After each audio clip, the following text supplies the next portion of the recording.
Xitoyning Sharqi Turkistonda Uyg'urlarni majburiy tutib turgan jazo lagerlariga yaqin joyda yuzlagan zavod qurilganligi va lagerdagi ko'pincha Uyg'urlarni ishlashga zo'rlaganligi o'tirg'a qo'yildi. Amerika BuzzFeed xabar torbekitining Xitoyning rasmiy xotiralari, lagerdan ilingan uchurlar va sun'iy hamrohdan ilingan suratlar asos qilingan xabariga qaraganda, rayondagi 135 jazo lageriga yaqin joyda cho'ng zavodlarning qurilganligi bayon qilingan. Erishgan rasmlarga qarata ilib berilgan tekshirishda qurilgan zavodlarning umumiy ko'lamining 19 million 500 ming kvadrat metrga to'g'ri keladiganligi o'tirg'a qo'yilgan. 2016 yildan boshlangan majburiy emgak faoliyatlari doirasida bu zavodlarda 1 milliondan ortiq Uyg'urning ishga o'rlashtirilganligi ko'rsatilgan xabarlarda zavodlarning ko'pinchisining 2018 yili silinganligi bayon qilingan.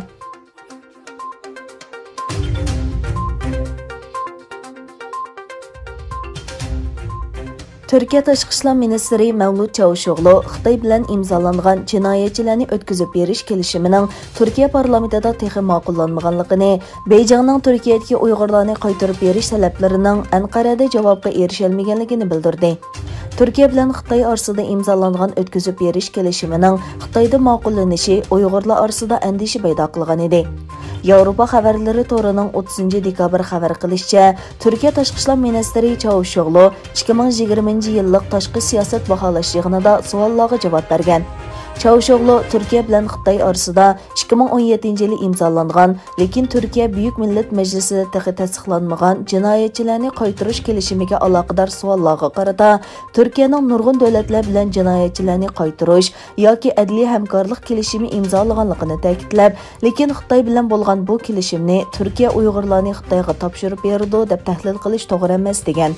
Kelishimning jinoyatchilarning qaytarilishiga munosabatli ekanligini eskartgan Çavuşoğlu, hozirgacha Xitoyning Turkiyadagi Uyg'urlar haqida o'tkazib berish talablarini o'tirg'a qo'yganligini, lekin Turkiyaning bu haqda harakat qo'llanmaganligini aytgan.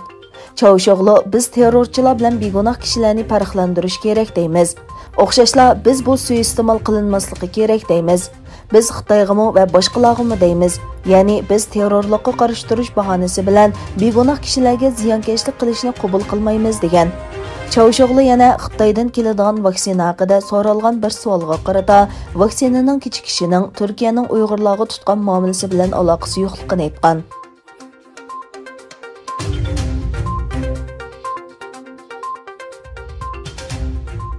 Yevropa İttifaqı va Xitoy 7 yilga so'zilgan suhbatdan keyin 30 dekabr chorshanba kuni umumyuzlik mablag' selish kelishimi imzolaganligini e'lon qildi.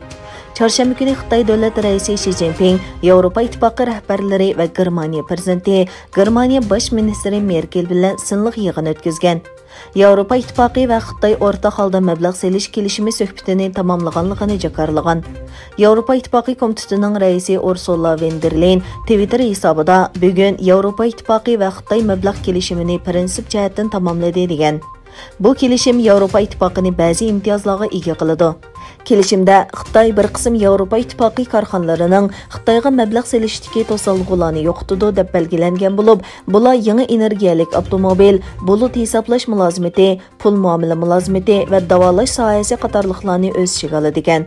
Lekin bu kelishimning Yevropa Ittifoqidagi a'zo davlatlarda ma'qullanishi kerak bo'lib, Xitoyning Uyg'ur siyosiy sababli bu jarayon uzarib ketishi mumkin ekan.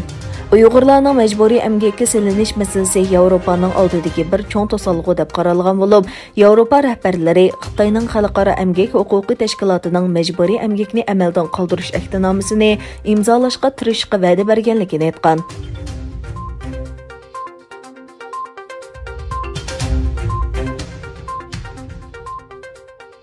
Amerika bilan Yevropa Ittifoqi orasidagi Boeing aviatsiya shirkatiga to'liqlama berishga aloqador talash tortishlar sababli Amerika bir qism Yevropa mahsulotlariga tamojna bejini o'stirgan. Amerika savdo vakillari umiki Yevropa Ittifoqidan import qilingan aeroplan zapchastlari, Fransiya va Germaniyadan kelgan uzum hariqi va konyaklarning tamojna bejini tangshaydiganligini e'lon qildi. Bayonotda yangi belgilamlarning qachon kuchga ega bo'ladiganligi to'g'risida hech qanday uqtir berilmadi. Ammo tafsilotlarning pat yaqinda ham bahrilanganligi o'tirg'a qo'yildi. Bayonotda Yevropa Ittifoqining Dunyo savdo tashkilotining ruxsati bilan Amerikaga qarata adolatsiz tamojna beji yurgizganligi ta'kidlangan hamda Yevropa Ittifoqi bu adolatsizlikni to'liqlash uchun ba'zi tadbirlarni qo'llanishi kerak deyilgan.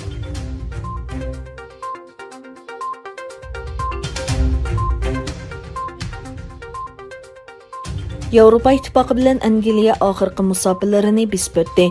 Taraflar 1 yanvardan boshlanadigan yangi mezgillik kelishimiga imzo qo'ydi. Angliya parlamenti bu kelishimni tasdiqladi. Angliya bilan Yevropa İttifaqıning savdo kelishimini qonunga aylantirish loyihasi Angliya parlamentining tuvan palatasi bo'lgan Avam palatasida 73 ga qarshi 521 bilet bilan ma'qullandi. Parlamentning yuqori qanoti bo'lgan Avam palatasi bu qonun loyihasini kechagacha ilib berilgan suhbat natijasida tasdiqladi.